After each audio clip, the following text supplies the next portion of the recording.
Hi, everybody. Welcome back to another Second Breakfast podcast.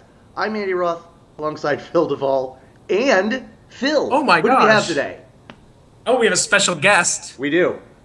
Only one of our best friends in the world. It's true. Andy, we have welcomed to the Second Breakfast Satellite Studios today one of our dear friends from university by the name of Michael Robb. Mike, From welcome university. to the show, friend. Hello. When we were at Oxford. A pleasure to be here with you both. Yes.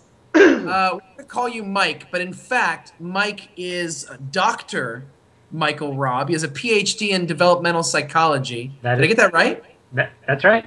Okay, and he's actually the first in a series of people that we'd like to have on this show who are able to talk to us from a professional standpoint about their professional opinion about movies, and we haven't really titled it yet, but we're going to do this more often. And Mike, you're the perfect introduction to this. Why don't you tell everyone a little bit about what it is, who you work for, Sure. who is your daddy, and what does he do? Give us a sense of why we had you on the show, aside from the fact that we just love the heck out of you and are glad to have you with us. Oh, Before Andy, that go ahead. happens, Yes. Before that happens, quick Jack Bauer impersonation. Who are you working for? Second, It's not Jack Bauer unless you say it right. You say it the first time and then scream it the second time. who are you working for? Who are you working for? Second, audience, many of you already know this because many of you were either in the show or saw it. The three of us were in maybe the single greatest artistic achievement of all time, a production of A Funny Thing Happened on the Way to the Forum. I still count it among my most favorite memories, and certainly, except for a recent picture of me that looks like I'm giving alcohol to a baby, it's the best Facebook pictures that I'm involved with. But what I actually want to say is this. My parents say hello to both of you. Aw. That's Wow. it. There we go. Please. Well, Mike. Hi, Mr. and Mrs. Roth. yes, your parents are lovely, lovely people, and I can't believe you qualified your description of our show with the word maybe. That's fair. That's fair. I don't know. You know what I thought the best show that I saw at university was, don't you, Michael? You're going to tell me. You thought it was It's a Zombie show Prom? called Zombie Prom that you directed. Yep. Well, thank you. Thank you. But I wasn't a part of it. It was after I left, and of the things that I was a part of, I think A Funny Thing Happened on the Way to the Forum was definitely one of the things I was most excited about. I mean, it's obviously, by the way, Michael, clearly Andy's one of his proudest moments because he was the star of that show. Yes. That is not what... Ugh. No, I know. But dear God, wouldn't I like to have been Pseudolus? Come on. Have we bored everybody who listens to this show? Oh, yeah, no, I mean, yes. Okay. Andy, he's wrong. Do you want to delete him now and we'll just have this conversation without him? Yes. I just want to make sure that your viewing audience wants to know as much about my college theatrical background as possible. Andy, Mike, who wouldn't want to know that you directed a show called Zombie Prom? I feel like that does give. By the way, in 2002, before it was cool. Yep, it's true. It's true. You are a hipster. That's right. And I feel like that does like give me it. some of my bona fides, as you guys say.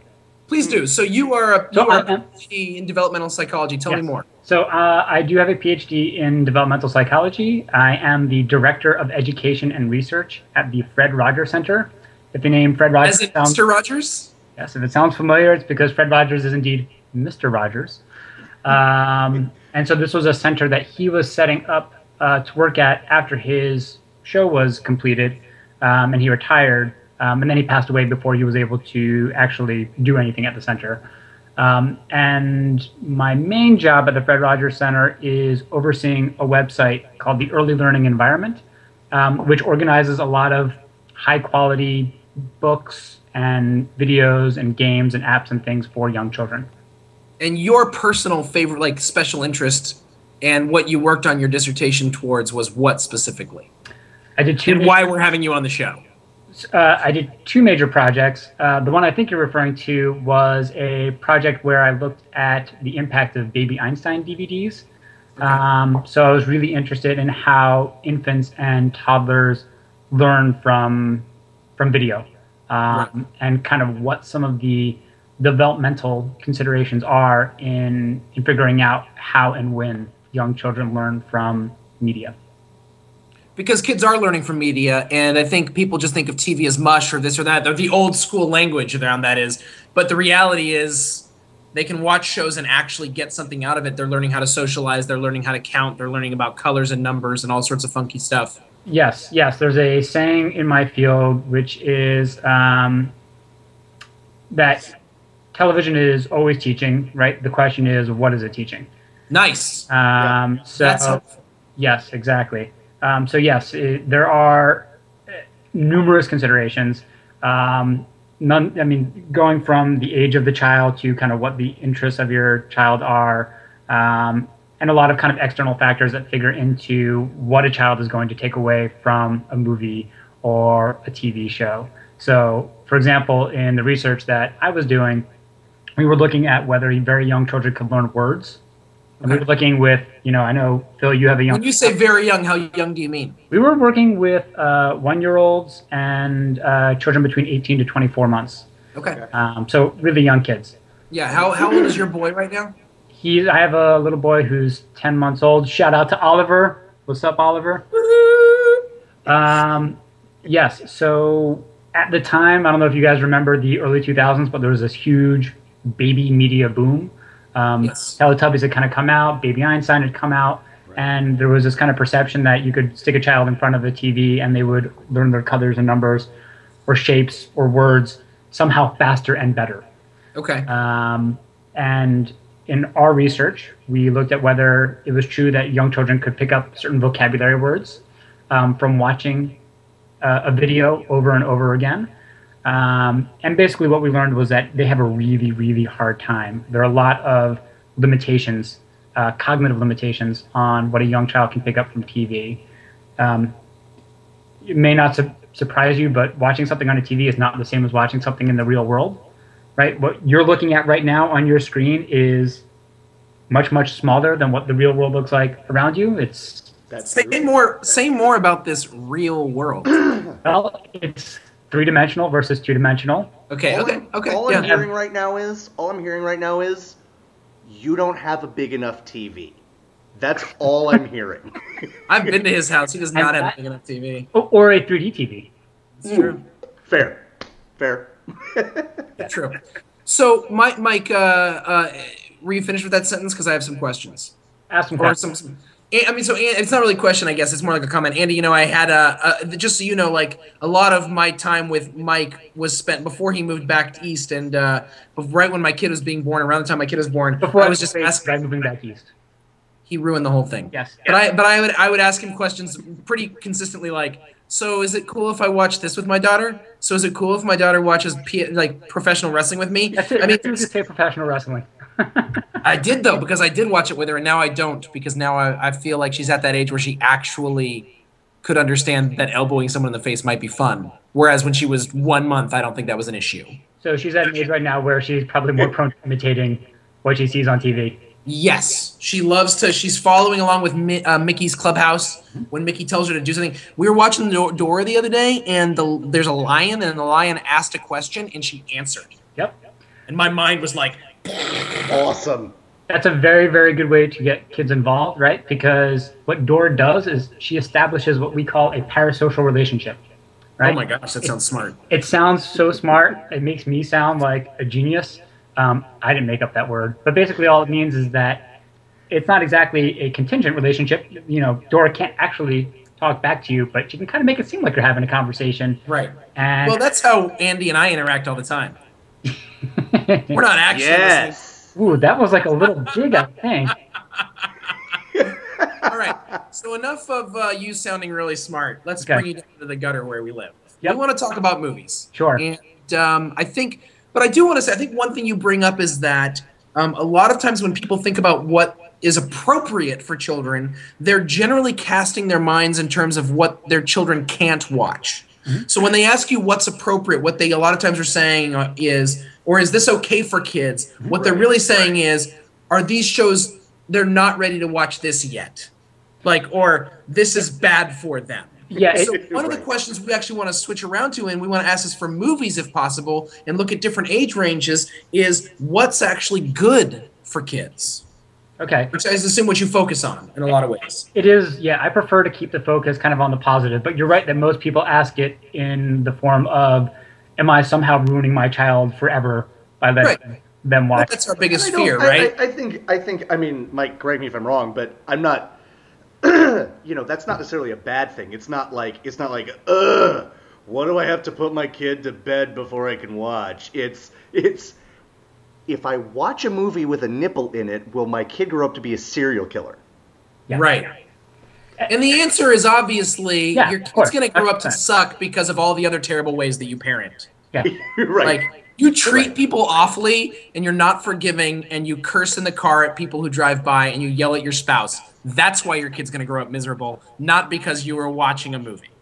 For example, Andy, you showed us your nipple earlier in this testing of the video, and now I feel like I have to go out and kill somebody. I've gotten that before. Yeah, I've gotten that before. So the question, real quick, I'm interested. I'm interested in this because I kind of had. I'm almost the control group for this question because my dad. I mean, I was watching Nightmare on Elm Street.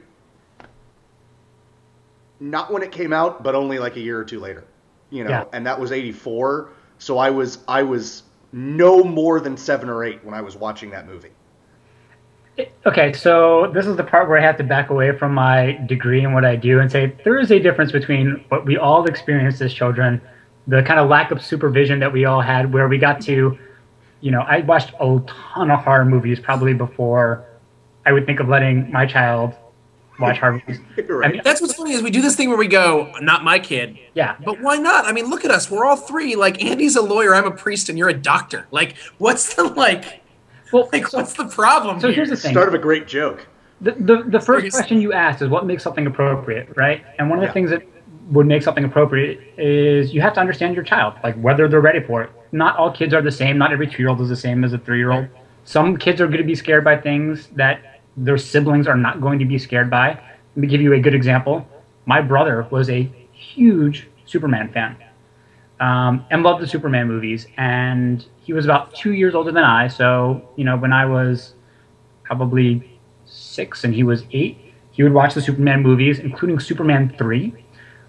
Where Superman goes bad. Superman, not only does it go bad, but there's this terrifying scene near the end of the movie where the woman gets sucked into the computer and becomes an android. And it freaked me out, right? Yes. I was not prepared for that. No. I watched it. Yes. Repeatedly, because my brother wanted to watch it. But, to a parent, if they saw me kind of having that kind of hyperventilating reaction, they might have pulled me away. Because that thing was terrifying. Did you see that woman? Creepy. Terrifying. Yeah. The I grew up single on Superman enduring image from that movie, other than like drunk bad Superman knocking back at you. Oh God, drunk bad Superman. He's the worst Superman. He is the worst. You're right. Favorite kind of Superman. That's true. So as we were thinking about this topic, and you and I were talking about this beforehand, I was kind of dividing my movies in my head into 4 different categories, and you tell me how these categories fit for you and kind of what fits into them. Can't wait. Category number 1 is... Before you do that, hold off. You said you watched a lot of horror movies growing up. I did. What were your favorite horror movies growing up? Not good ones. I mean... No, come on, we want to know. I want to know. Like, name them. Okay, that's so good for this show. The movies that I probably watched the most when I was young... House? Do you remember the movie? Oh, yeah, of course. Yes. I remember House. And House 2. Yeah, I remember House 2 better. A ludicrous movie where kind of this... House 2 had the dead cowboy, right? What's that? House 2 had the dead cowboy? The dead cowboy, yes. Gramps. Who comes back. And they're trying to like find a mystical crystal skull. It's just the worst, ridiculous 80s movie. Which, I mean, take note, George Lucas. Not a good idea to look for a ridiculous crystal skull. Like, just... I love that. I loved The Gate. Do you remember The Gate? I do remember The Gate. Which was another one. It was about this kind of boy who, I'm not even sure remember. They discovered this kind of like portal, I think, in their house. A portal to hell in like their closet or something. Yeah. Saw Troll and Troll 2. You saw Troll and Troll 2 as a child? And I mean, when they came out, whenever that was, yeah. Did you get to see them in the theater? No, I never saw movies in the theater that were like I wasn't supposed to see. But once they got home, it was like free reign. Yeah. I had two older brothers, and they watched everything that was inappropriate. I had Stripes memorized by the time I was like 4 or 5 years old. I had no idea what a that's loofah horrifying. was. I had no idea what a loofah was, but I knew that line. And I just, I mean, it's like it's not even that Bill Murray was funny. It's that Bill Murray made what was funny to me. Like, he put in, that might be something that we could talk about with you. Like, I understand funny. It's not like, oh, Bill Murray's funny, although he is. It's that watching Stripes taught me what funny was. And I would bet that it has to do equally with the fact that you thought it was funny because you were watching the movie, but also because your brothers found it funny. Because right? they were sitting there laughing, and I go, aha. Yes, exactly. So Okay. this, I'll take it back a second, but like, so part of what will impact a child is not just what they're watching, although that is certainly something, but it's the external environment, right? Who you're watching it with, what's that context, right? Sometimes we talk about what we call the 3 C's: the child, the content, and the context, right? You take those 3 things, you put them together, and you can start to have a pretty good idea. Shake them up. Shake them up. And then you have generally a pretty good idea of what kind of impact or what kind of fit it's going to be with the kids. Awesome. This is good. My movie like that, for you it was Stripes. For me, and it was around the same time, was Animal House. And Mike, what you're saying makes a lot of sense to me because I mean, that movie has a pretty awesome blend of a little bit of highbrow stuff and a lot of not highbrow stuff, and that's pretty much my sense of humor.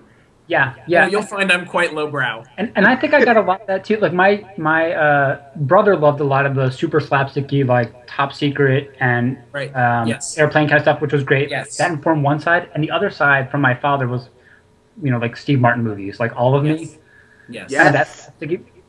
I mean, that very much, I feel like, kind of put me on that trajectory. Yes. Yeah. No, that's fair. And I think viewers and listeners, just so you know, one thing that Andy, Mike, and I have always had in common is we share very similar senses of humor. We find very similar things funny. So for us, it can turn into an echo chamber in here if we're not careful, because it's all just stuff that we all love. There's it's like little diversions that we took along the way. Like, I didn't grow up on All of Me, and you might not have grown up on Stripes, but like, we all came around to these things at some point. You know what I mean? I never came around to Stripes. Have you seen it? Oh yeah. Oh, you just don't like it?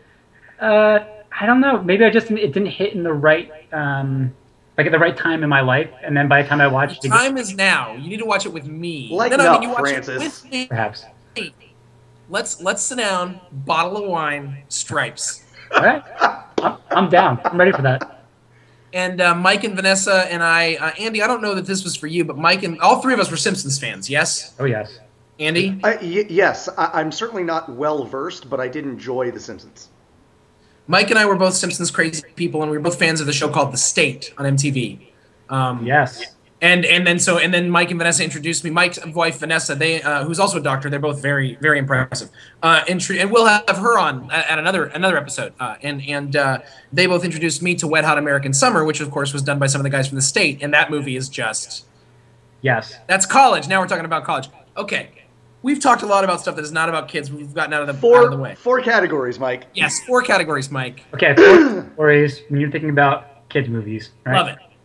Movies that that you loved that are appropriate for that age child, right? That's category 1. That might be things like Alice in Wonderland, Princess Bride, right? Good movies, probably a good fit for a young kid.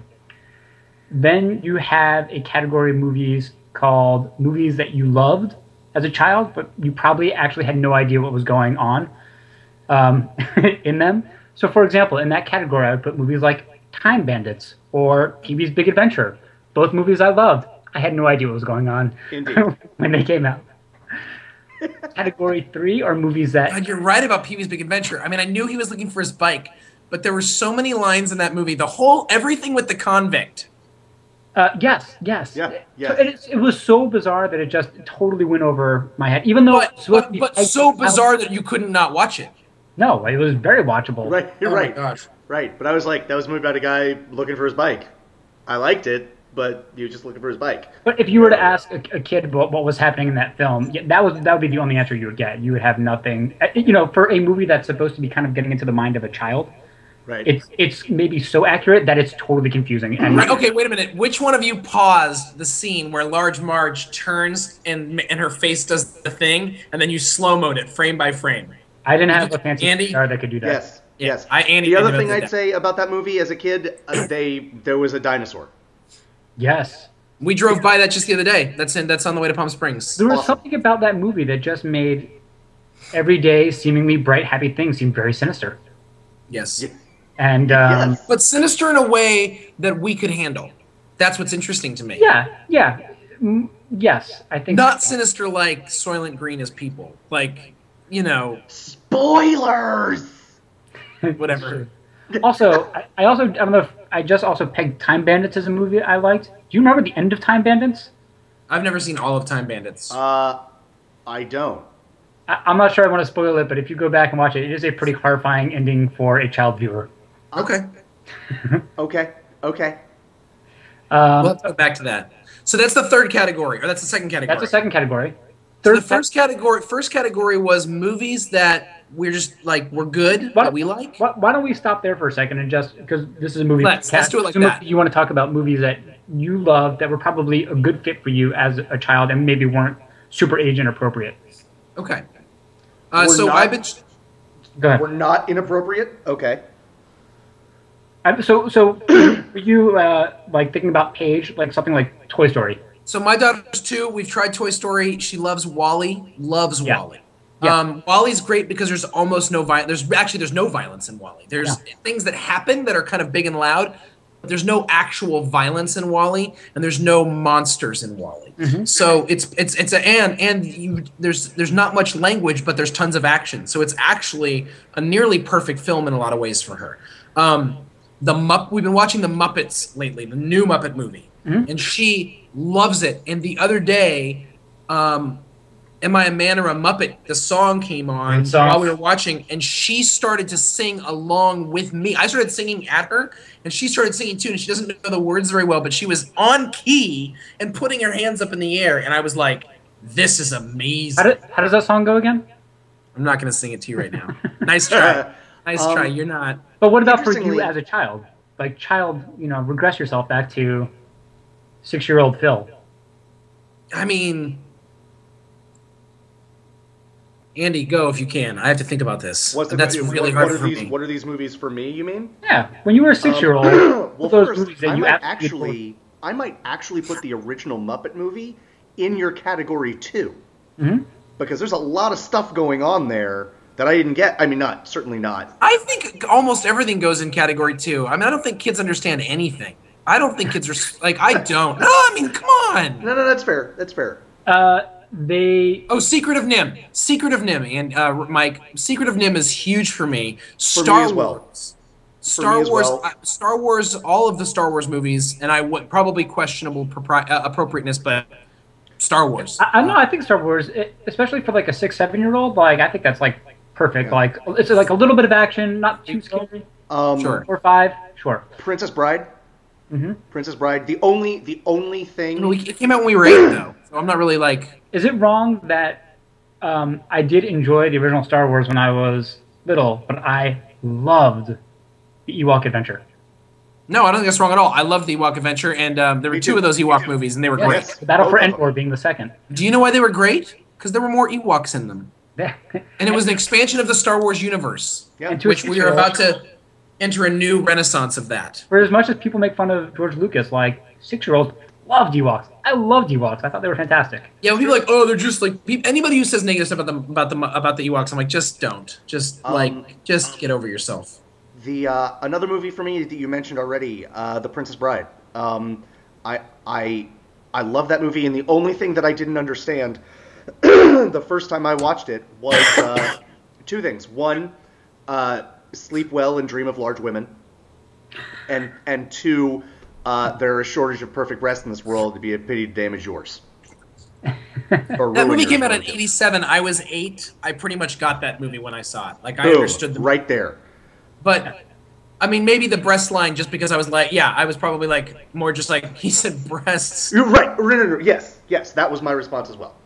Yeah. And I was like, even in my young age, I was like, Fred Savage is obnoxious. in this movie. Were you guys Flight of the Navigator fans? Yes. I was. Yes. Had no idea what was going on in that movie. Um, What about Secret of NIMH? Have you seen Secret of NIMH? yes, that falls into my third category, which is movies that you beg to watch even though they scared you. Yes. Awesome. Yes. And that's in addition to The Secret of NIMH, I will also put The Dark Crystal and E.T. in that category.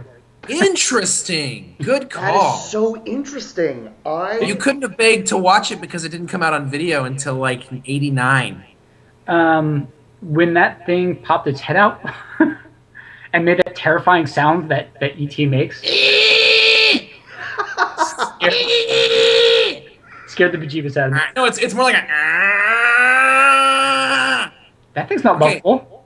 No, not lovable at all. Hey, quick question. Okay, so can I go over a couple movies that my daughter's 2. Can I talk to you about what I show her movie wise? Okay, so Wall-E, we have shown her Toy Story, and she calls it Toys. Not going to show her Toys, the Robin Williams movie. Don't worry. No. Bad parent award Muppets, right there. Wall-E. There's one that we were watching a lot, and then I accidentally deleted it. What was it?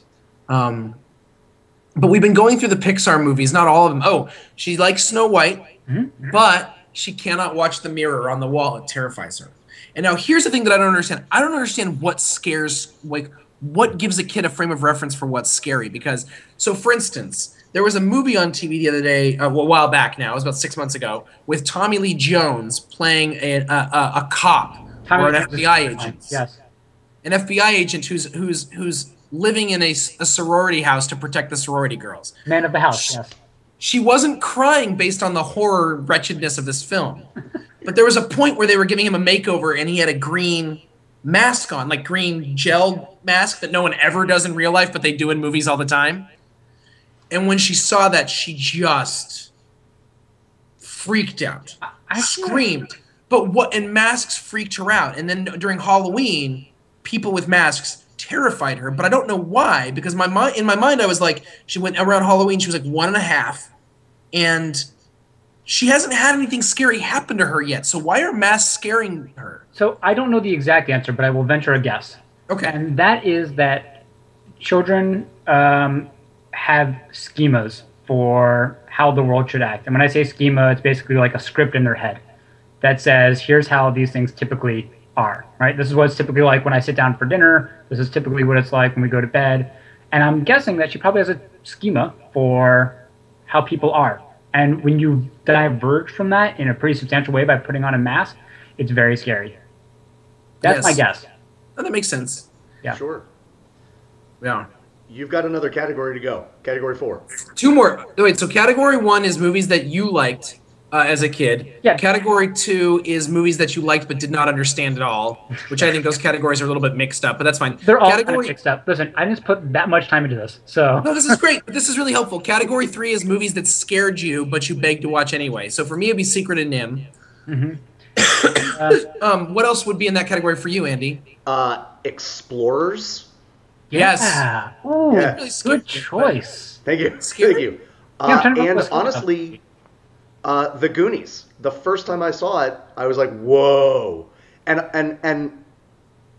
the things that scared me in The Goonies were like the piano scene where they were about to drop. Yeah. Oh, wow.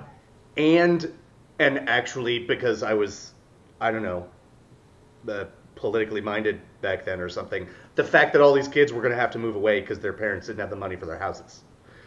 Like, there was something, like, scary in the setup of it. I'll tell you what, how old were we when Goonies came out? Because if you're a kid, the idea that your house your home could just be taken away from you. Yes. In fact, I'll go and put, Goonies never scared me one bit, but I will put that in my category number 2 because I did not understand that. Like, it didn't make any sense to me.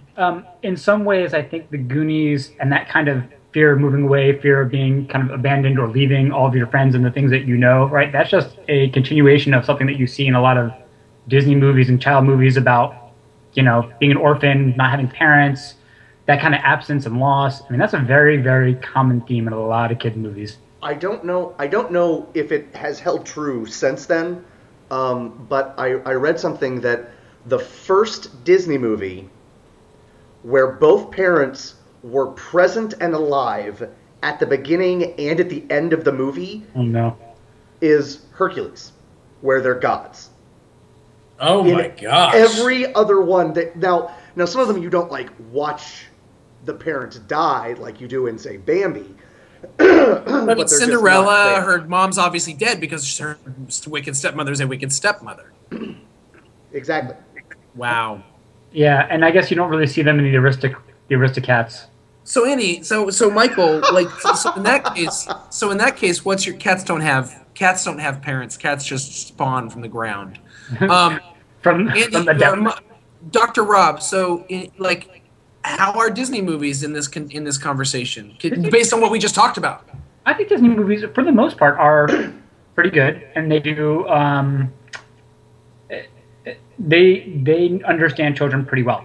Okay, my mother-in-law and sister-in-law and I have had this conversation before. They're all Disney fans, but they also, my mother-in-law and my sister-in-law both have this strong desire to shield, and I'm fine with this. This is not a critique. I'm saying that because they're going to watch this probably. To shield their daughters / grandchildren from anything that's scary at all. And I've always been, maybe it's because I'm a guy or whatever. It's from a different family, but I'm sort of like, Disney movies had scary stuff. We watched them, and they were designed to be scary in a way we could handle. Now, I have no idea if that's true, but it's what I say to them. Listen, for people who want to shield their kids from all scary movies, like, that's fine. That's a totally legitimate choice. But I think it's hard to shield your child entirely from things that are going to scare them, because, like you said, you don't always know what's going to scare them. And to do it in a situation where you're there as support, to kind of coach them through or to turn it off for them. And you don't know what they're going to watch when you're not around. Right. But you're basically helping to scaffold them so that they can control their fears or learn how to manage them a little bit better. And that's a good skill to have. I know I'm being controversial here, right? I mean, it's tricky. I think it's tricky. But I mean, what's the flip side? The flip side, I mean, at some point, they're going to see these things. Is the question they get to a certain age and then it doesn't scare them anymore? Because realistically, on some existential level, it just scares you. Like, the idea of Dumbo is still really scary. Yeah, the idea of all of this stuff is still really scary. The idea that you're like, Bambi's mother dies, like, that's a terrifying thought. By the way, I was watching this with my daughter the other day. The first full half hour of Pinocchio is perfect. And I mean, like, music, cuckoo clocks, little kitty cat, goldfish. Delightful. I mean, yeah. And by the way, as an adult who appreciates movies like we do, the art of this movie is, like, sublime. Glorious. And then it just turns into an utter nightmare horror show, like, of unheralded, I can't even compare it to anything. It's ridiculous. It was like all of a sudden, literally, we were watching it, and all of a sudden my daughter just goes, "Oh no!" Click. Put this movie in a category. Oh, wait, what's category 4? Oh yeah, movies that you watch. Well, this doesn't really fit. Like, it's not exactly like the others, but it's just movies that your parents thought you would enjoy. Oh, that's interesting. Nice. And for me, that's like The 10 Commandments or My Fair Lady. My dad, when I was around 11 or 12, decided to take an interest in me. I think it's because he knew that my parents were splitting up and he needed to improve something. And he started watching. It's true. He started watching movies with me, and he's like, "We're gonna watch." But he was like, "We're gonna watch old movies together." And so he showed me Captain's Courageous with Spencer Tracy, which was awesome. Sure. And we watched both the old Dr. Jekyll and Mr. Hyde movies. The Frederick March one and the Spencer Tracy one. My dad was really trying to get me into Spencer Tracy, which is a really good thing to have in your. And then I think after those 3, it all just petered out. Good job, Dad. The one that sticks out in my mind, all the way. The one that sticks out in my mind that would go into that category for me. My dad, it has always been the one that has sort of gotten me into movies. My mom doesn't like movies nearly as much as my dad, nor I, but we were taping things off of TV, right? Remember when we had to do that? And my dad was at work or he was doing something on a weekend, but he wanted us to have this movie in our collection. and I was sitting with my mom, and so my mom and I watched it, and we were both at the end of it. We're like, God, that was terrible. And it was, and that is a slightly controversial opinion because the movie that I'm talking about was the old Dudley Moore Peter Cook classic, Bedazzled. I never saw it. I don't feel like you've done anything wrong here. I guarantee. How old were you? I guarantee there's someone who will watch this, even if it's my dad, who's like, "You didn't like Bedazzled?" I guarantee it. I think you're. Wait, I think you're how old were you? How old were you?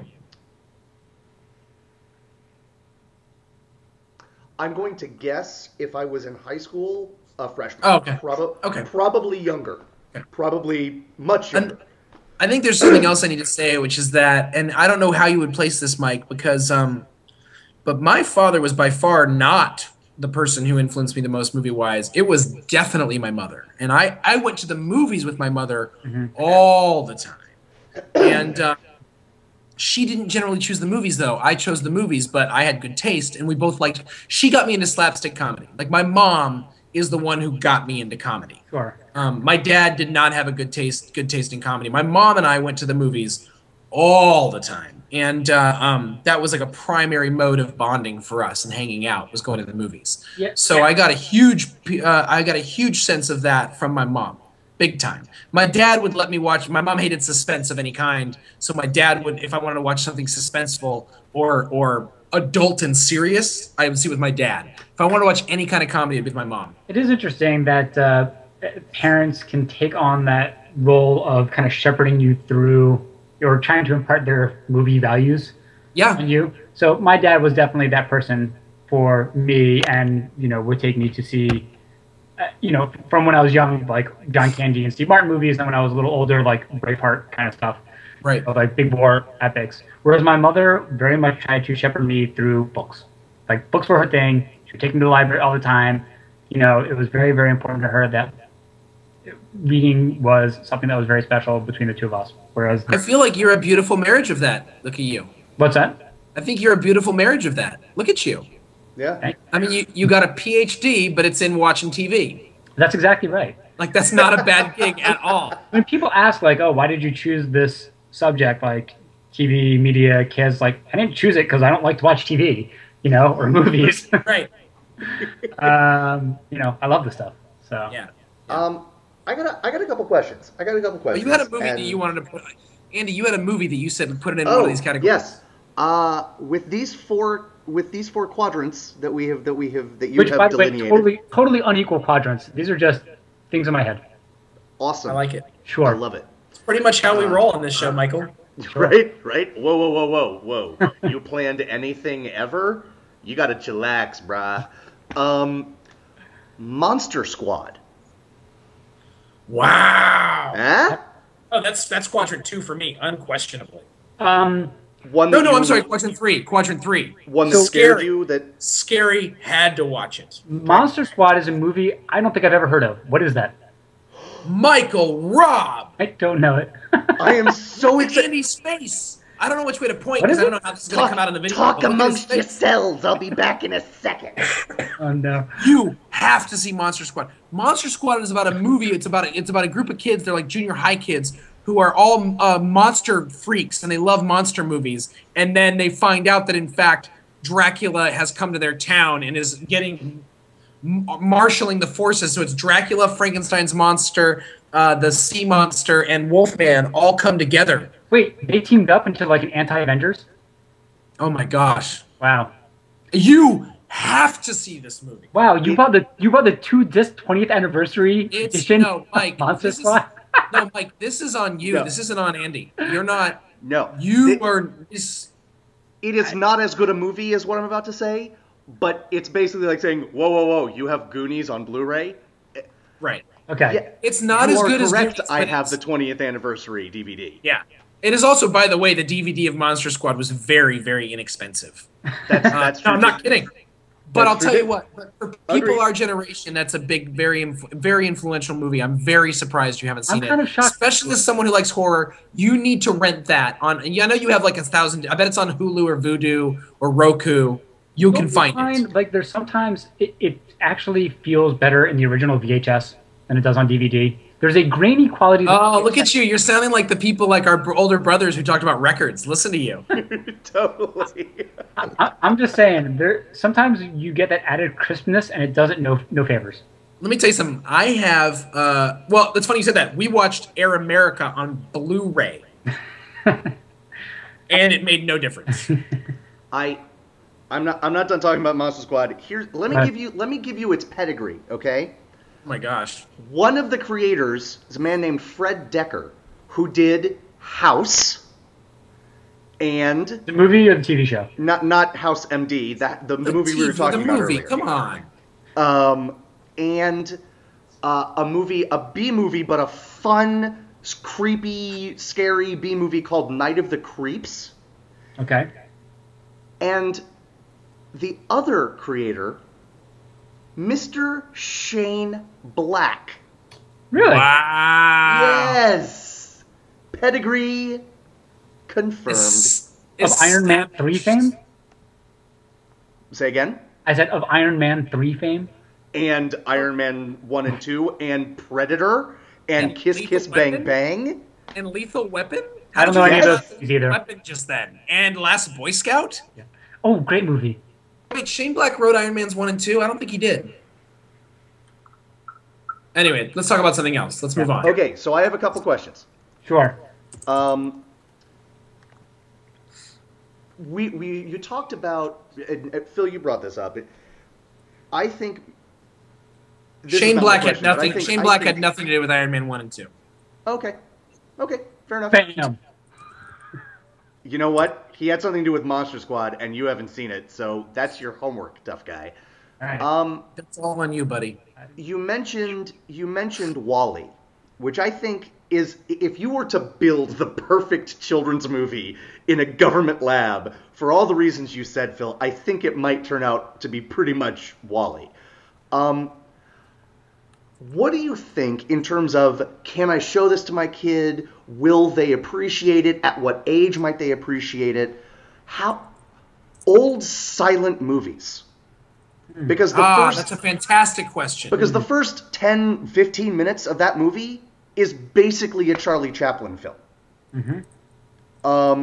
And you have, I mean, the two titans that people talk about are Charlie Chaplin and Buster Keaton, and Keaton is sort of more geared toward straight comedy, and Chaplin, the traditional conventional wisdom goes, has more heart. But I mean, I have fallen in love with both of them as an adult, right? And maybe I would have loved them if I had seen them as a kid. I just didn't, because that wasn't in the movie collection at my house. Yeah. Right. Yeah. I wasn't really exposed to the silent movies either. Yeah, so we're asking you now as a professional and as an adult, Okay. what do we do? Because I think this is fascinating. I would love to show Paige these things so that she starts at an early age. But I mean, it's clowning. So when you're looking at a silent movie, first of all, I think you want to make sure it has a minimum of blackface in it. Or other horribly offensive. No, sure. Okay, listen.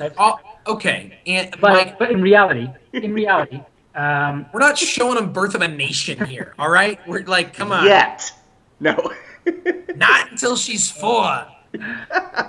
My chapter of the KKK does not allow people in until they're 4, so that's not going to be an issue. So I totally agree with you about WALL-E. WALL-E is a fantastic, perfect movie in just about every way that you can think of. And it is a grow with me movie, by which I mean you watch it when you're 2, 3, 4 years old and it means one thing, and when you watch it when you're 30, 31, 32, it means something different. Totally agree.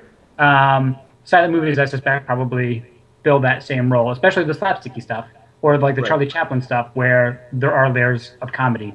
Sorry, go ahead. Well, I was going to say, so you've removed one potential barrier for a young child, which is the language, right? Mm-hmm. That might be beyond a young child's comprehension, and they have to focus exclusively on what's happening visually. And children are very, very visual, if nothing else. But I feel like kids like color and are used to seeing color, and like just especially today. I mean, everything we watch. Kids like color, but you know what kids like too? Story. Like if it's a good story, It's understandable. But watch. So let me drop some more child development on you. One of the things that gets kids to one of the things that will get kids to pay attention is comprehension, right? And the way you get comprehension is by having a story that's motivating and engaging and understandable, and then also that they get to watch it a bunch of times. So the more that you watch something, the more that you understand it, and then for a young child, the more you'll want to watch it because you can predict what's going to happen, and that gives you a sense of control. I think silent movies would probably benefit from that, as do most movies, but particularly because they're so visual and they're maybe a little bit more self-contained.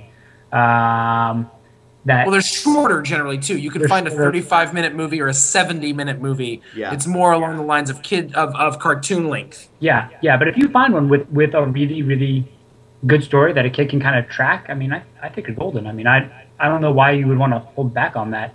It's not like we don't want our kids to grow up like us. Damaged goods. Yeah. I just want to put my DNA in a Xerox machine. I know, right? I want to have somebody to go to the movies with who's going to like all the same things I do. That would be pretty great, actually. No, and it is true, because when my daughter likes things that I like, she loves Beauty and the Beast, by the way. Loves Beauty and the Beast. It makes me feel so good. Have you shown her Charlie Chaplin? No. I showed her, I tried to show her Buster Keaton about a while ago. I think I could give it another shot around now, actually. It's been probably 6 months, and the difference between 18 months and 2 years... I mean, honestly, Mike, she's her birthday's in January and it's March. The difference between 24 months and 26 months has been astonishing. Yeah. Yep. Astonishing. And so part of the thing is I want to make sure I'm harnessing this thing. I think one of the challenges as a young parent that you and I both face is you want to show them everything that you can immediately right now. Yeah. And you have to bide your time and wait until they can actually handle it and understand it and appreciate it. That's true. I've already bought the Indiana Jones box set for her, and she doesn't care. She doesn't like it when that guy rips into that guy's chest and pulls out the beating heart. What's really annoying is that she just doesn't like. I was like, honey, it's last Father's Day. She was 1.5, and I was like, it's Father's Day. Let's watch Band of Brothers, and she just wasn't like. I just thought it was completely disrespectful of her not to be into that. What? You punish her, right? Well, yeah, I mean, but I punish her all the time. I just hit her whenever I see her so that she knows she's bad. I mean, on her birthday, she child development expert, that's how you do it. Yeah. Nice. On her birthday, I tried to make her watch Bicycle Thieves with me in the original Italian, and she was like bored and stuff. By the way, I know this is so goes without saying, but just for anyone who's watching this show, I don't hit my child. So and by the way, I was spanked growing up, and not spanked in a way that I consider to be abusive. I was spanked in I would consider the most conscientious way that parents could spank children. I have no qualms about what my parents did.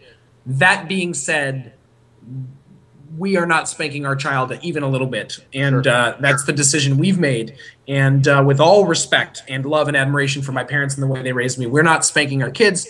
And so I just want to say that out loud since I made a joke about hitting my child repeatedly. I'm gonna segue past that, although it's true, he doesn't. My other question, Mike, and I guess there's no complete answer other than every child is different, every situation is different. But the big three that people get scared about or apprehensive about when they're introducing their kids to things, you've got sort of mature or sexual situations, you've got scary situations, and you've got action or blood. And then you've got language. So I'd say 4. Let's add language. Fair, yes. So violence, horror, boobies, and or just boobalicious topics, and then dirty language. Okay. What's the question?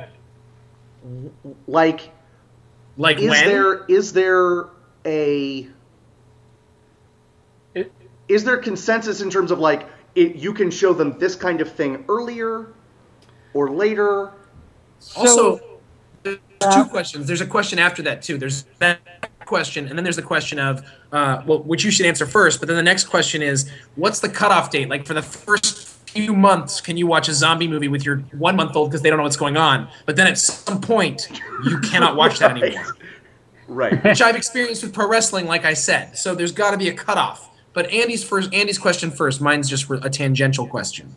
So, okay, let's see. Is there an optimal age for boobies, violence, language? It's the first time we've said that on the show. I feel a little bad. Is that G-rated, PG-rated? Let's just say nudity. Let's go back to saying nudity. We've all said it now. It's really funny. But Okay, let's so go I'll back to saying pretend like we didn't just say the B word.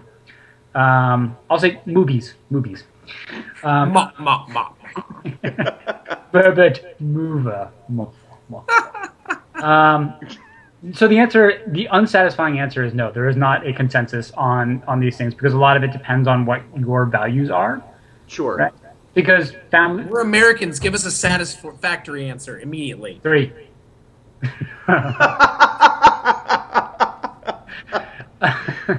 Good job.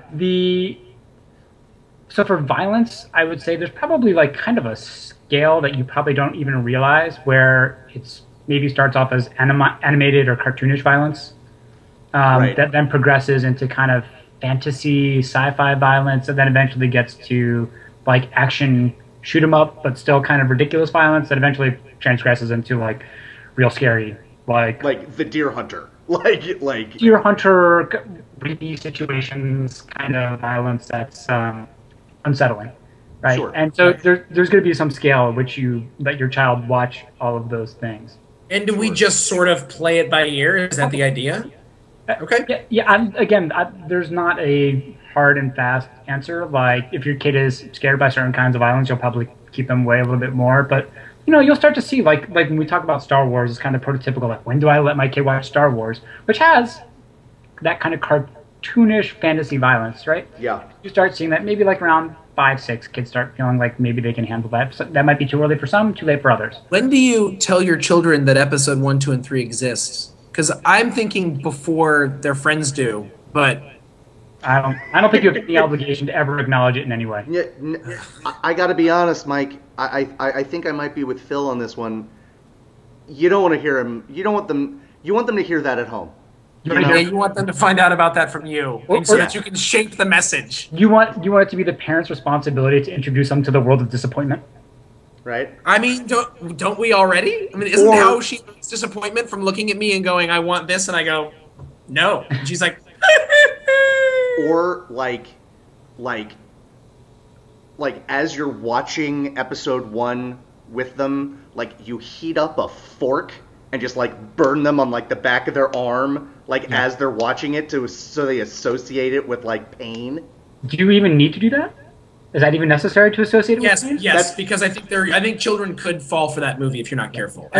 You hear about from kids who grew up with that as being part of their formative years that they don't mind the first 3, that it felt totally natural. Jar Jar Binks was hilarious, and that's a shame. Just goes to show you, kids are dumb. That's a real. Kids are dumb.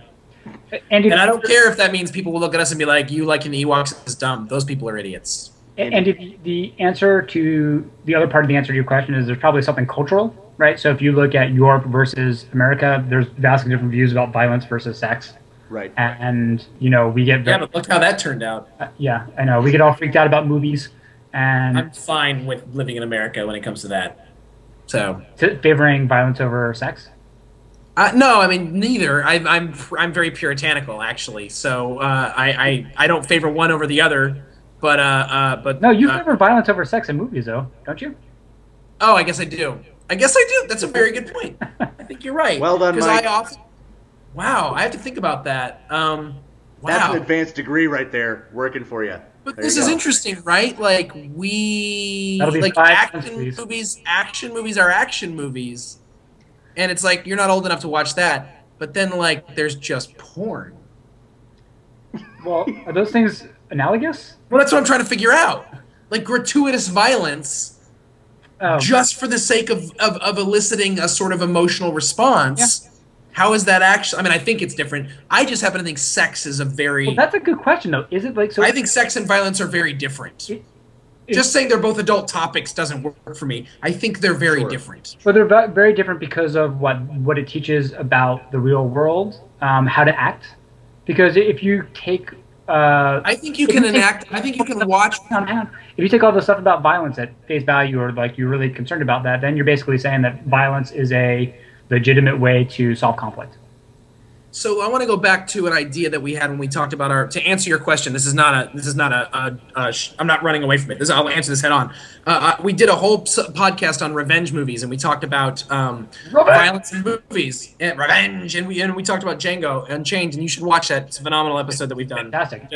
I don't mean to toot my own horn, but toot. We did a great job. And one of the things we talked about in that was actually the idea of watching violence for the sake of living it out vicariously so that you don't live like that. Catharsis. So, and that we actually see this not only in movies, but I brought up Psalm, I think it was 137, but I have to look it up. But the Psalm where there's many Psalms where the Hebrews are saying, where the Israelites are saying, like, God, visit violence upon my enemies. And in that one particular case by the rivers of Babylon, it finishes with, blessed is he who dashes the heads of the young ones against the rocks. Like, kill the Babylonian children is the end of this thing. But does that make the Israelites actually more violent? Or is it a way for them to channel this energy and give it to God, for instance, so that they're not violent? Or in our case, watching Kill Bill doesn't make me go around stabbing people. But I do think... Yet. But I do think, and there are disturbed people who have watched violent things and then done that. But I do think that even sane, normal people watch the way that sex is done, and there are exceptions. I saw the Sessions recently, which I thought, though not a great movie, a good movie that handled sex pretty maturely. By and large, sex scenes, or Mad Dog and Glory, Mad Dog and Glory, which we talked about in one of our first podcasts, are not gratuitous. Right. But by and large, sex is shown to elicit this sort of thing inside of us that I think. Yeah, I think it can feed into this really lustful thing inside of us. I mean, porn addiction is real. Violence addiction, not so real. What? And I think that's... you would say culturally we're all addicted to violence. Well, that is where I was going to go. I mean, in terms of kind of your love for violent movies, it's kind of just culturally accepted that it's okay to be...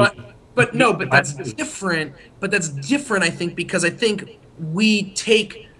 sex in a way that, like, it becomes very personal and individual and gets certain things going in our heads, and then we actually do have people generally do. Hold on, let me finish a sentence. People do generally have sex lives, so it actually does affect a part of our life we have. Most people don't have violent life, like a part of our life that is the violence. Like, oh well, that affects how I hit people. We actually live in a culture where we decided hitting people, by and large, with exceptions, is not okay. So, and in other words, to get at. So, because then you're right. Like in our day-to-day lives as adults, like we encounter actual, real sexual situations. God, I hope so. Cross your fingers. That watching sex on screen or sexual acts may have some more real-world impact because we're exposed to those situations, whereas we're not necessarily confronted with hordes of zombies or things, right? Or even revenge tales where fair enough, Andy. You are correct. But so what I was going to say is I think there's something to that. Although I think the idea that you experience, it sounds like you're saying catharsis through watching violence, that you're able to expend some of this violent tendency or energy by watching violent movies. That's the argument. I'm not even sure I believe it's not necessarily borne out by science. And in fact, that when you get people to either watch a lot of violent things or participate in things that you might think are cathartic, like if I have a lot of like pent up energy and I punch pillows or walls or play football or something like that. That actually feeds it the same way that actually has to feed it, yeah. And a lot of it does feeding it, yeah. That makes sense. And I can hear that, but I would say that I still think that, well, it's hard because I do think we live in a violent culture, but I think that we are a less violent culture than we were 100 years ago, 200 years ago, that we're becoming less violent. Andy, what do you think? I do think that's true.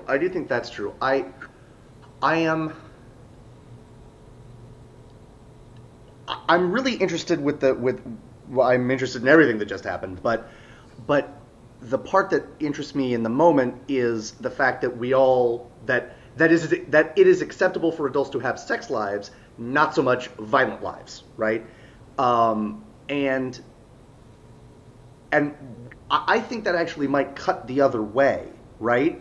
Like you were saying that Phil, you were saying that like could feed into some lustful or prurient interests, whereas the violence doesn't really.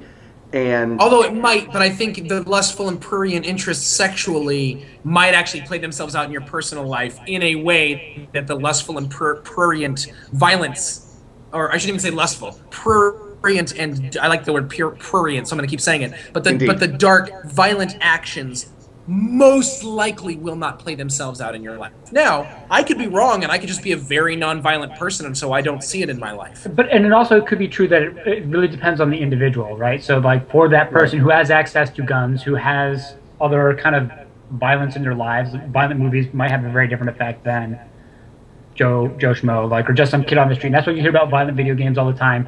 Same with sex movies, I would think, that depending on kind of what you're watching and how normal sex tendencies are, or whatever, it may not affect you in the same way as if you already have some specific fetishes or whatever. Right. And this is all really, this has nothing to do with kids' movies anymore. Well, I don't know, because I don't think that's true. I don't think that's true, because I mean, while there isn't a lot of like realistic violence or realistic sex in kids movies, there is violence in cartoons, and there's kissing in The Princess Bride and stuff like that. And our sexual sort of, I don't know if the word's identity or what it would be, but our romantic tastes are being formed even as children. I mean, Andy in the Goonies, whatever her name is, or how you so attractive. How you mentioned that Phil probably found Stripes funny because his brothers found it. But I'll funny. tell you what else. That scene in Stripes where Bill Murray and the girl hook up, and he's like being playful with her, and then they start to kiss. Like that scene, I knew something was up, and like it definitely shaped like an understanding that I had of. I wouldn't have called it foreplay back then, but flirting and right. I mean, so these things are actually shaping our understanding of of sex and violence. There might be something to the fact that, like, because of the culture that we grow up in, because of the way we are, we kind of box violence and sex a little bit differently. But I bet you those borders are not as rigid as you think they are. I think that's true. This is a huge conversation that I have to really think about. Right. Which I don't like. I think it's a fairly personal thing, and this will probably tell you a lot about me. I mean, both of you know me, so this will not come as a surprise to you. But like the fact that I was never, this is not a joke. Like sex in movies has not desensitized me to the specialness of romance and dating and sex in life. It makes me sad that violence in movies has, I think, in some sense, desensitized me to violence in real life. I don't think that's true, Andy. I mean, I don't know your life, but I would say, like, how often do you actually see real life violence right in front of you? Never. But it's something that I'm watching, and if I watch a journalist got beheaded in another country, I'm like, oh, well, that's kind of like a movie to me. No, because if you actually watch it happening, you will be completely That's destroyed. fair. No, I watched a video. I watched a video the other day, that I should not have watched. I watched a video the other day of the congressman who shot himself on camera. Back in 1983, I think it was. Mike, have you heard about this? Yeah. My dad told me about it when I was a teenager. He mentioned it, but it was before the internet, so I never would have seen it. Like, it wasn't something you could just find. Right. And I remember my dad telling me about it and how disturbed I was about what he told me about it. And he wasn't being graphic; he was just telling me what happened. Right. And it was one of those. I mean, man, it was like it literally.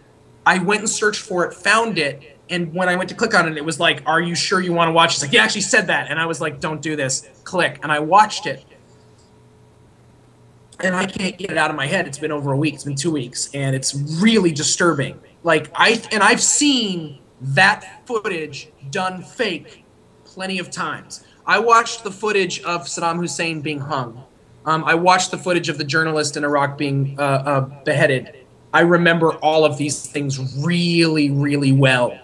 And so I don't know that it actually desensitized me anyway. So what we're talking personally, I don't know that watching this stuff actually desensitizes you because you understand, like, that ain't real. And then when you see it's real, you know, that's probably why these movies that are found footage movies, when they're done well, freak us out. I mean, when Blair Witch actually came out, I think it scared a lot of people, not everybody, because it just seemed like real people screaming in the dark. And that was enough for us, because just the idea that it was found footage was enough. Yeah.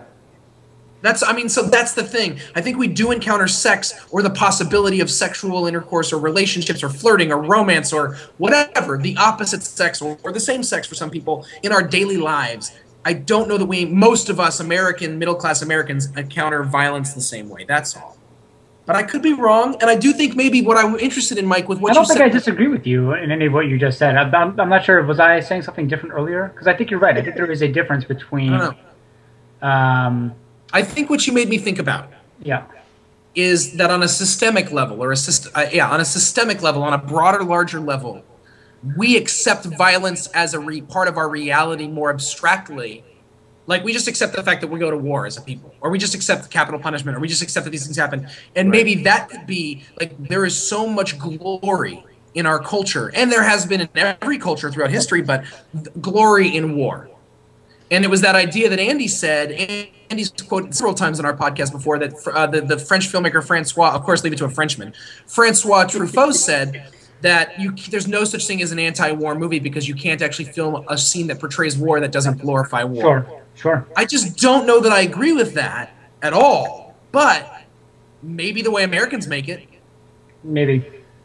I mean... Okay. So... I agree with I'm beginning to agree more with what Mike said a minute ago. Like, we've gone far afield, but I am loving this. Yeah, this is a really good topic. It's clearly. What were you gonna say? No, this would be a good extended follow-up topic.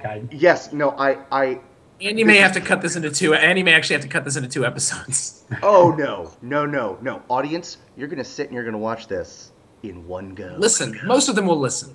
You're going to sit and listen to this in one go. I But clearly this will not be, when we sign off, this will not be the last time we have you on, because this is absolutely fascinating.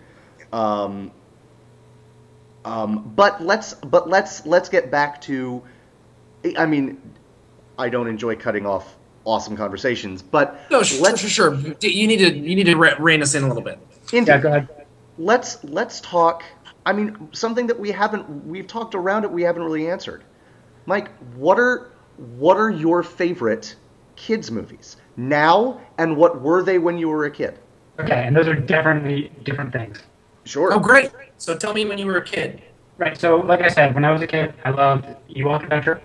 Yep. I loved Flight of the Navigator. Yep. You know, I loved The Goonies and Princess Bride, like you mentioned. Mm-hmm. Like, of cartoons, I was a big fan of Robin Hood, the Disney Robin Hood. Nice. And The Sword in the Stone. I was big into, like, fantasy and, like, bows and arrows and swords and stuff like that. Movies that I love now that I hope that my child would like, I think I'm right along where Phil is. I mean, most Pixar movies are Finding Nemo and... she loves Nemo. She loves Nemo. She loves Wall-E. Monsters, Inc. might skirt the line for a very young child of being... She's already into... I mean, she doesn't love it, but she's not scared of it. Okay, I was going to say, that might, for some young children, might still skirt the line of what's going to be... Nice. She goes, monster. So... Yes. Another one that I loved when I was a young child, Race for Your Life, Charlie Brown. Nice. You seem like a Charlie Brown kind of guy. You really do. Kind of guy. Awesome. That does not surprise me. Well, I don't know what it is, but like when you, for me, growing up, pre-Netflix, pre-having whatever you wanted at your fingertips at any time, I was just like hungry and desperate for whatever I could get my hands on that was even remotely animated or kid directed. So my mother, who was a dental hygienist, had a toothbrushing VHS tape with the Peanuts in it, with the Peanuts gang, like demonstrating like how to brush your teeth. And I would just sit and watch this like video It's like this 5-minute, brush your teeth video with Snoopy and the gang. Just because, like, that's all I had on hand. It's so I think wonderful. people need to understand. I think people need to understand, like, who are listening today, and especially people who didn't grow up with us, like who are younger than us, or even people that were much older than us. Video cassettes would come in these boxes that were just sleeves that you could fit a thing in, except for Disney movies, which were in boxes that were twice as big, Yep. white, big piping that said Walt Disney Company or Walt Disney Pictures. Yes. And then you would pop it open and it would be all plastic and amazing. And it would be it was like a throne for this king of a movie. Yeah. Yep. Yep. It was an experience from the very beginning. It wasn't that cardboard. It was because it had that vinyl, plasticky, like it was sturdy. Yeah, right. It was Right, sturdy, and that like VHS. the You could chew on it. satisfying I like chewed on it. snap when you would close it and open it, like It made you know it was closed. yes. Andy, what about you for when you were a kid? When I was a kid, Secret of Nim. Yep. A lot of the ones that you said. Secret of Nim. I don't know how you guys watch that so often. That was a terrifying movie. Yeah. I don't know. It was a you said it. It was a cartoon that I had on tape. Yes, exactly. It was a cartoon just for you. Am I gonna not watch it? It's a cartoon. I'm gonna like watch that this movie. Star Wars. A lot of Disney movies. By the way, remember, you could always run out of the room when the scene was too scary, and then just come back in later when the scene was over. Totally. Or fast forward it like this. Princess Bride, The Neverending Story, big one, Neverending Story. The Goonies, although I'm going to use that to transition into what I like now, because I like The Goonies more now than I did when I was. I mean, I loved it, and now I think it's kind of perfect. So that's It is just like a perfectly made, entertaining movie. It's just, it's perfect. It's perfect. Yep. I agree. I'm with you. And I'm with you on their story as well. Yes. Atreyu. I liked the Dark Crystal more as a kid than I do now. Yeah. Now, I mean, I'm certainly not original. Pixar. You know what? Here's a movie that came out a few years ago that I loved. I want to see it get more love, and the reason I do is because the movies from my childhood that I truly loved were the ones where I actually sensed some danger. Right? It's not sanitized. For example, the scene in Toy Story 3 where they're in the incinerator, where you're like, I mean, jeez, right? But I'm not ready to watch that with my daughter because I'm not ready for my daughter to see me sob like a little child. Indeed. Cry worse than she's ever cried. There's a movie called The Spiderwick Chronicles. Okay. With the kid who was the lead in Finding Neverland. He plays twins, and it's one of the best acting performances by a child ever, because, like, these two kids are, like, you could have told me they were actually played by twins, and I would believe you. It has Nick Nolte in a very weird role that is perfect for him. That's odd that Nick Nolte would be in a weird role. Right? Mary Louise Parker plays the mom, and it is about a book that opens these kids' eyes to, like, the fairies and, shall we say, dark beings as well that are all around us. And there is actual danger in it, and it's wonderful. Like, it's just, and like so many like Neverending Story, specifically that's the one that comes to mind. It's also a metaphor for, like, what's going on in these kids' lives. It's just really, I just thought it was really well done. So that's that. I mean, it's not on the level of The Goonies or Princess Bride, but that's one that if nothing else, I think it's the most underrated one that comes to mind right now. Okay. Phil, how about you? When I was a kid, Secret of Nim, Robin Hood, you mentioned that, Mike. The Disney Robin Hood blew my mind. Loved it. Yep. Any Disney that I could get my hands on, but specifically Robin Hood was my favorite. I guess when I was a kid, I think of when I was a kid as like before I turned 10, which is kind of funny. I didn't think of Princess Bride, and I still don't think of Princess Bride as a children's movie. I was introduced to it by my brother, who was in high school or college when it came out, and was like, or when it was on video, and he was like, "You guys need to see this," and we watched it as a family. But it was introduced to me by an older brother, so it didn't feel like a children's movie at all. Fair. Which I just, so in my head, it's never been categorized as that. Star Wars, I grew up on that. I thought of it as a kid's movie. I'm trying to think, like Condor Man. Don't know. Live action Disney movie about a superhero named Condor Man. Can I drop Nice. another one on you? That Oh, An American Tail. Not until I say An American Tail. Oh. An American Tail was Yes. just huge for me. I totally agree with American Tail. And Beauty and the Beast was huge for me. Disney makes good movies. It's true. Yes. It's true. They should be recognized for that. What were you gonna say? I was gonna say I don't know why this seemed to pop up a lot on days when they would show videos in class, like in elementary school. I feel like I saw The Boy Who Could Fly maybe 3 dozen times. A billion times, and he couldn't fly. It's so bad. Forget it. Didn't that also have a young Fred Savage in it? No, maybe. I don't know. Here's the thing that I'm realizing as we have this conversation. Other than Disney cartoons, because I had 2 older brothers, that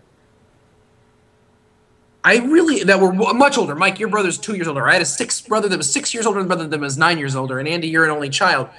I'm just reminding you, you're an only child. Wait. What? I mean, okay, I guess I'll believe you. I was listening to Michael Jackson and Duran Duran and like when I was, no one else my age was, because I had 2 older brothers that knew what it was. I knew rock and roll before many of my friends. Like most people our age consider themselves musically having grown up in the 90s, and I consider myself having grown up in the 80s musically, because I had these older brothers that I just copied and mimicked everything they did. So what I'm saying with movies is, other than Disney cartoons, and the few things that I've named, I really don't think of myself. I didn't watch a lot of children's movies growing up, because I watched what my brothers watched. And no offense to my parents, who I love, they didn't monitor what I watched very much, or make me watch a lot of movies. I watched a lot of television, a lot of cartoons. We didn't even get into cartoons today for television. When it came to movies, I did not watch a lot of children's stuff. So I mean, like Star Wars and Goonies and I watched Neverending Story.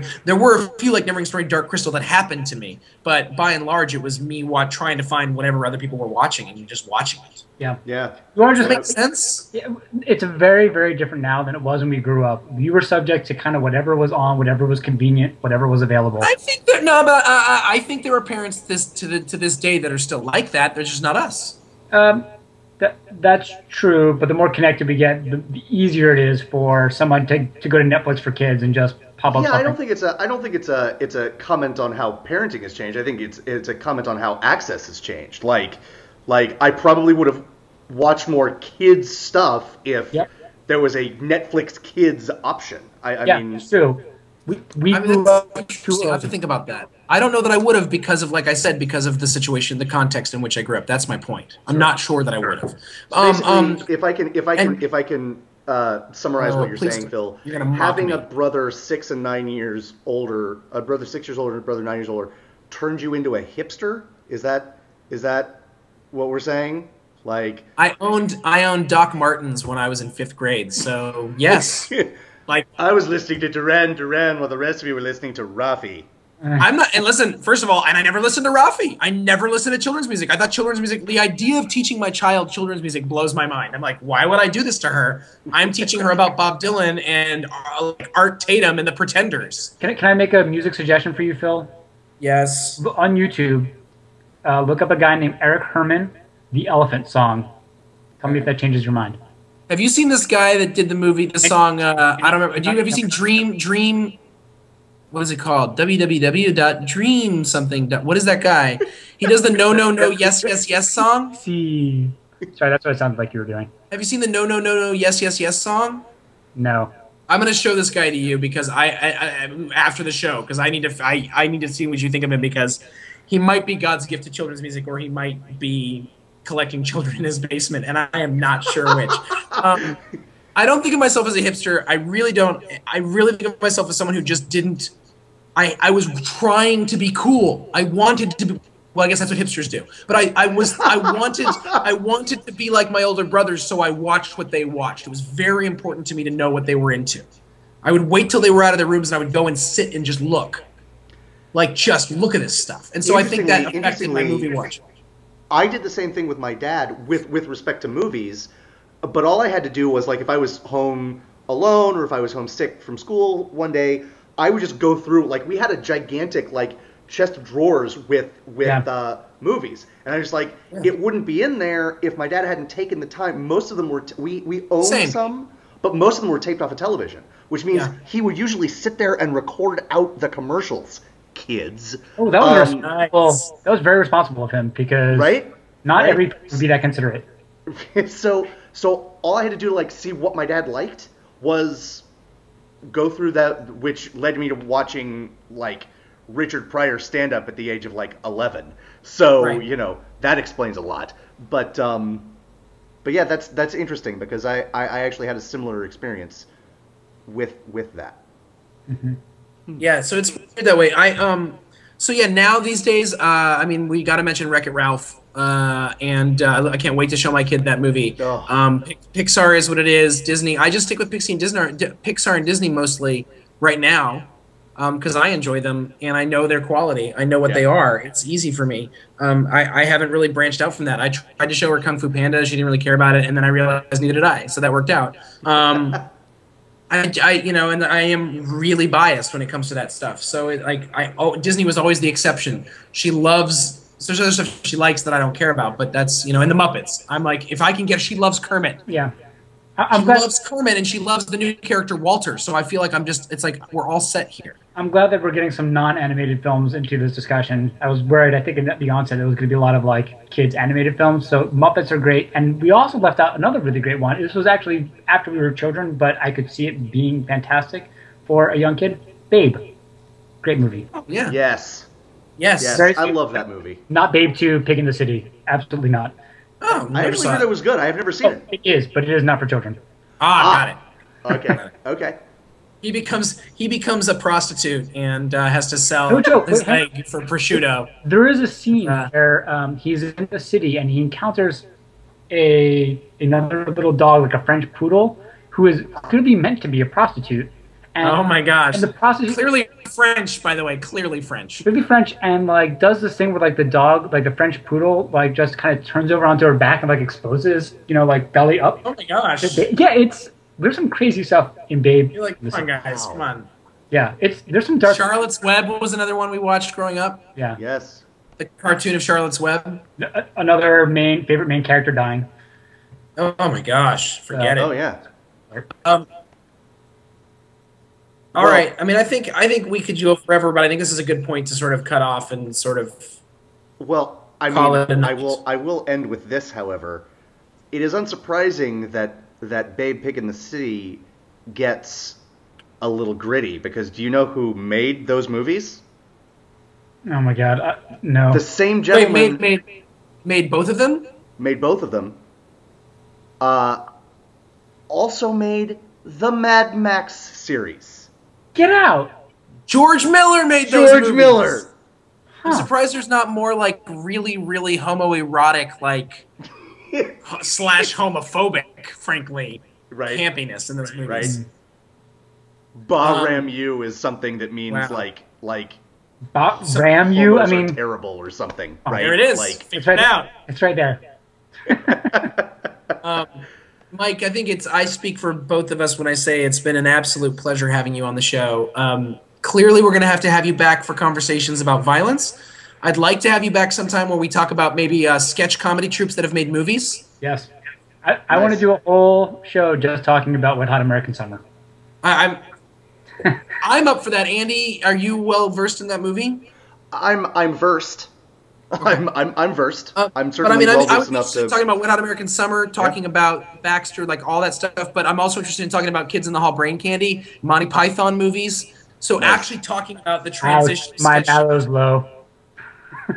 You and I love quoting Brain. Yeah. Did you see the Doctor in Me?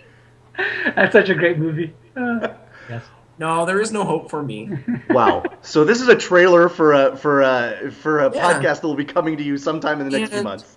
And Mike's wife, Dr. Vanessa Robb, is a doctor of dental sciences, and we're gonna have her on.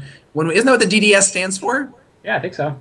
Okay, Nice. so she's the doctor of dental sciences, and we're gonna have her on. I'd like to have her on at some point and talk about dentists and their portrayal of dentists in movies. Which will basically just Good. be Little Shop of Horrors. I mean, And Marathon Man.